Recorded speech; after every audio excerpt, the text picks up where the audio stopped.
sets made of wood, ceramic, or stone. The scene is a beloved one to us, and we enjoy lingering over each of the elements and its meaning. At the very center, of course, are Mary, Joseph, and the baby Jesus in his manger. The animals share their gentle presence. Entering the stable tentatively, worshipfully come the shepherds. And just behind them, though we know they arrive later, we place the wise men in their colorful garb bearing their gifts. The camels add visual interest and bring a smile to our faces. But what about the angels? They add earthreal beauty and grace to the tableau, but we're never certain where to place them.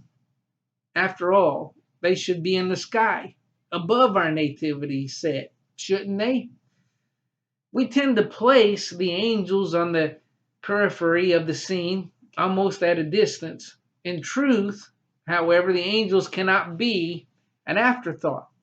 As the Bible demonstrates, they occupy the very center of this spectacular story.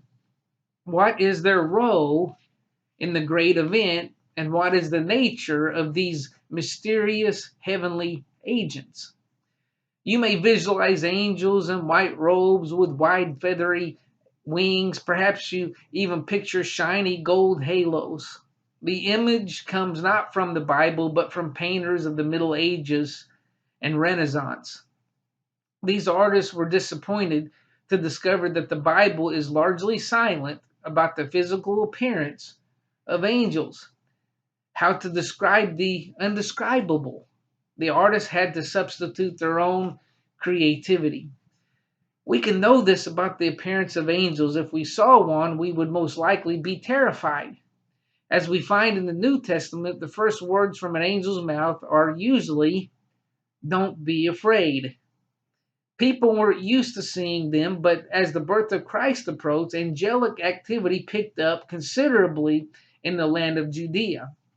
Consider these recipients of angel visits. Zechariah, who would be the father of John the Baptist. Mary, learning the Son of God would be born to her. Joseph, being reassured to support Mary and take her as his wife. The shepherds urged to hurry to Bethlehem and worship the king. And don't forget the wise men. Where was their angel? We are told that they were warned in a dream that Herod the king was treacherous and should be avoided. Perhaps it was an angel who spoke in that dream, as in the dream of Joseph. Who can explain the business of the angels? They come in dreams or in real time, they appear in a fearsome display, or they come disguised as ordinary people. Hebrew 13:2 tells us that in showing hospitality, many have entertained angels without even realizing it.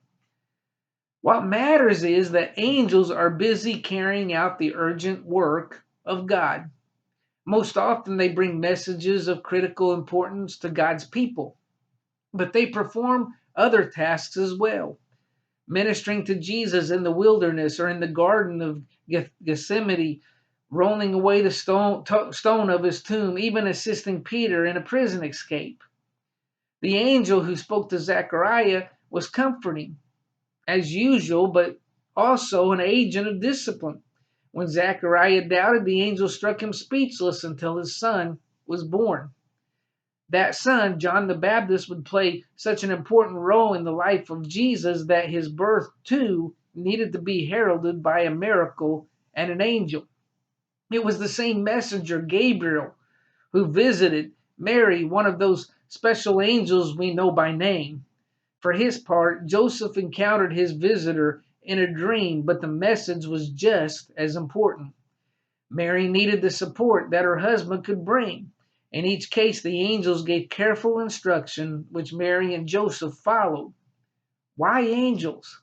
Because we are not likely to ignore the advice of spectacular guests.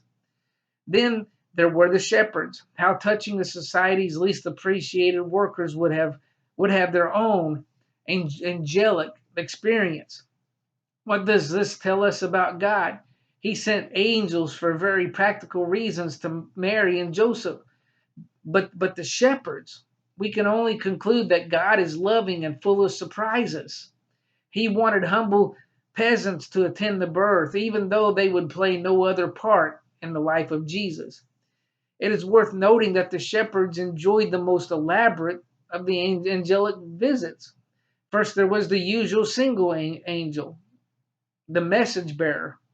He soothed the shepherds' fear, inviting them to Bethlehem, and gave specific instructions on how to find the family of Jesus.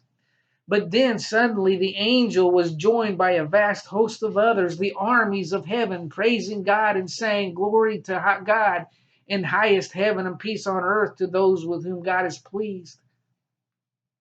This was a sky show such as the world has never seen. No holiday fireworks could possibly measure up to this spectacle, and nothing could have been more unexpected. There was no practical task, orientation about this incredible display by the armies of heaven presented to the senses of the least important citizens of the province. This was a spontaneous outpouring of joy. This was a moment of heartfelt worship that began in heaven and broke through into our world. In this moment, when lowly shepherds were invited to the presence of God's Son, what other response could there be but joy and praise among the servants of God? When it was over, we are told that the angels returned to heaven, but thankfully not for good. They would come again and many times. Surely there are angels at work even this moment, perhaps in your life. We may not see them, but we can surely follow their lead. How? By staying busy with the work of heaven, by telling people that God is moving, and every now and then by exploding in the simple joy of seeing the miracle that Christ is alive in our world.